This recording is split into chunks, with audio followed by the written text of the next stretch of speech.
Aos 60 anos, ele vive um momento apaixonado de intensa produção poética. De tradicional família de artistas e intelectuais, o poeta Carlos Gurgel conta sua trajetória artística desde a infância ao lado do pai, o folclorista Deífilo Gurgel, até a atual fase de amor e paixão pela musa Teresa em tempos de internet. Recomeçamos todas as vezes que nos reencontramos. As partidas fazem morrer em nós o que fomos. E ao voltar, renascemos um para o outro, como se não tivéssemos existido. Embora permaneça viva a memória do que fomos, reinauguramos todos os dias outro alento.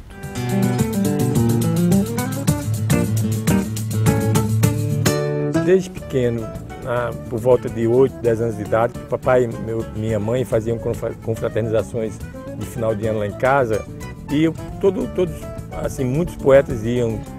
Ney Leandro, Luiz Carlos Guimarães, Nilton Navarro, Celso da Silveira, Paulo de Tarso. Então isso, eu ficava como se fosse um alumbramento, isso, ouvindo as pessoas falarem poesia, e aquilo aos poucos foi me tomando, porque eu era muito tímido, eu ficava recuado, as pessoas se reuniam na sala, eu ficava ouvindo dentro de casa as pessoas declamarem poesia, até que um dia papai me chamou e disse: Carlos, fala um poema seu, aqueles poemazinhos que você faz e tudo. Aí eu falei de um poema que dizia assim: o mundo é uma casa ambulante, cheio de precipícios, de gerações a gerações, com obstáculos difíceis. Isso foi uma quadrinha que eu fiz, não lembro exatamente quando, mas como se fosse assim um desabrochar disso tudo.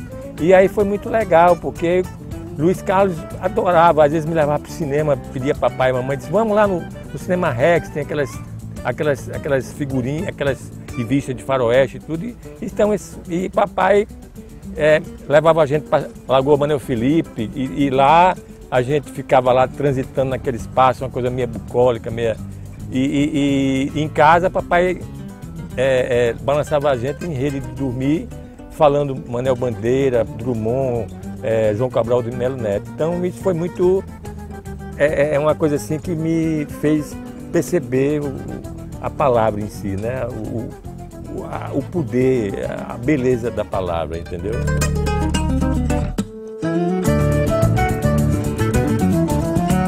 O ponto focal, assim, o início de tudo foi meu pai, porque a figura humana dele, me deixava completamente encantado com os gestos dele, as atitudes dele, a pessoa humana que ele sempre foi. Então, sem sombra de dúvida, foi meu pai que teve uma influência muito forte em tudo que eu comecei a produzir e a perceber do mundo. Ele certamente foi a pessoa que mais me influenciou. Meu tio Tarcísio, quando ele chegou de Mossoró, que ele veio morar aqui em Natal, acho que por volta da década de 70, início da década de 70, ele já trabalhava com a palavra, não mais com contos mesmo. Tem um livro dele chamado Os de Macatuba, e aí ele já tinha isso também, além de papai. São as duas pessoas, assim, meu pai e tio Tarcísio. Então, são coisas assim que para mim foram muito importantes, porque eu percebia que ali eu podia caminhar, estabelecer aquele trilho também, que eles já tinham feito essa opção.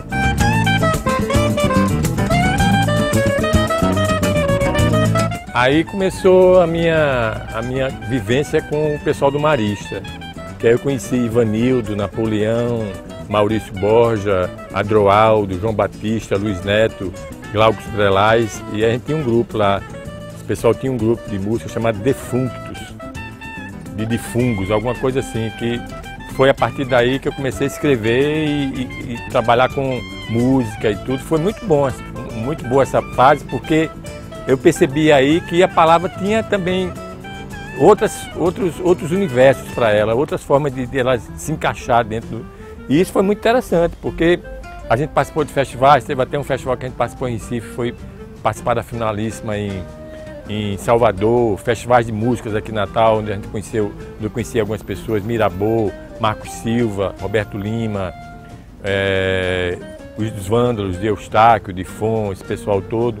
E isso agregou muito valor, porque uma coisa é você estar de madrugada, de dia, numa cadeirinha, escrevendo num papel o que você imagina, e outra coisa é isso se espalhar por outras formas de unir a palavra por exemplo, a música, por exemplo, né?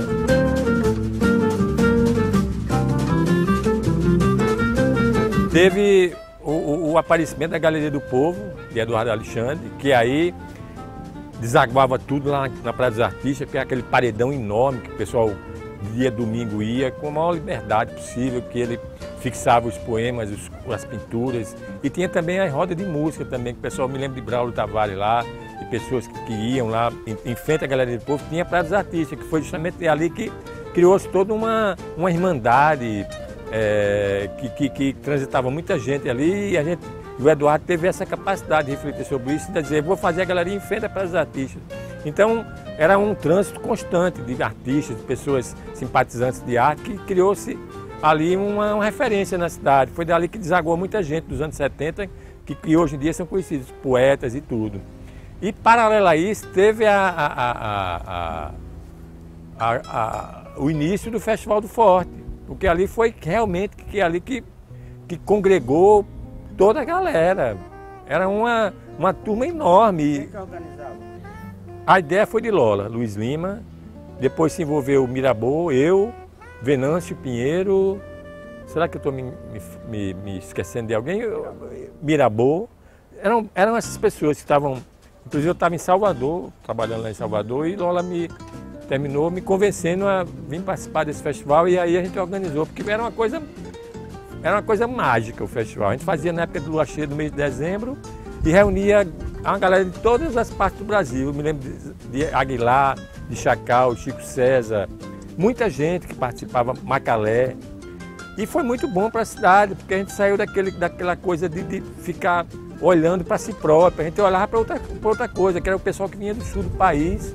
E isso criou uma abertura.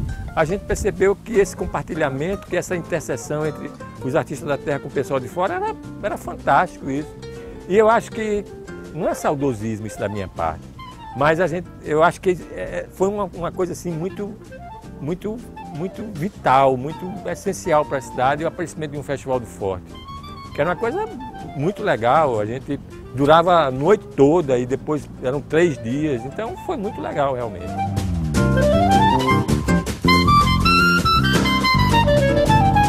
E aí eu comecei a me interessar a trabalhar com leituras de poesia, juntando poetas da cidade. Eu me lembro que o primeiro foi o Lança Poesia no Teatro Alberto Maranhão, que eu reuni uma galera enorme, Dácio Galvão, Vicente Vitoriano, João Batista de Moraes, João Galberto, Joyce Alberto. Teve muita gente que participou, foram 3 noites com os poetas em cima do palco trabalhando com poesia. Depois teve o Bendita Poesia, que foi já pela Fundação Zé Augusto. Aí já tinha uma abrangência maior, porque eu pegava poetas do Nordeste. Veio Carlos Emílio, de Fortaleza, veio Malungo, veio de Recife, veio Miró de Recife, veio Lara de Recife, veio muita gente. E por último, o convite que o pessoal do Buraco da Catita me fez para organizar lá uma leitura de poesia.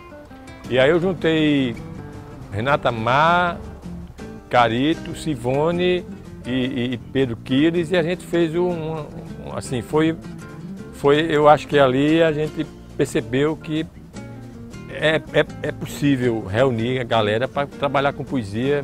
Teve a participação, inclusive sua, Petit, de Flávio Freitas, lá, a gente fez uma inserção lá de vocês lá. E pena que não deu continuidade, mas era um trabalho assim que a gente podia ter dado continuidade mesmo, sabe? Que foi um trabalho assim que eu senti uma consistência muito boa. E é uma família assim, né? Que teve essa possibilidade e agarrou com unhas e dentes para que a gente pudesse mostrar esse trabalho lá no Buraco da Catita.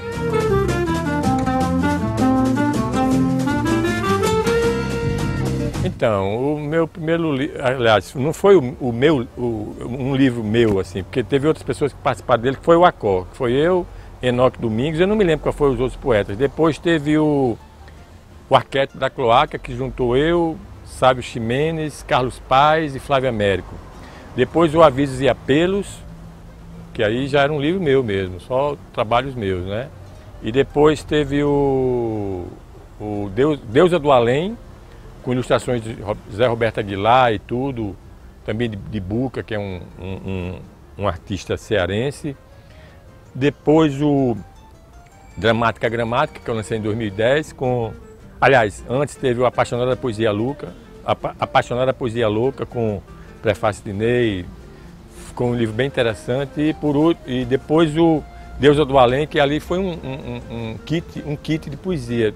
Foi o livro, o CD, o DVD, a camiseta e o pôster. Foi em 2010. E por último, agora, o Mais Que Amor.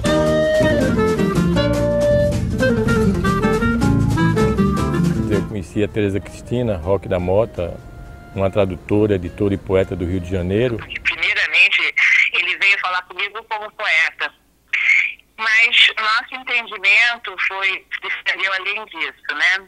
Então, quando dois poetas estão conversando, eles falam tudo, inclusive poesia.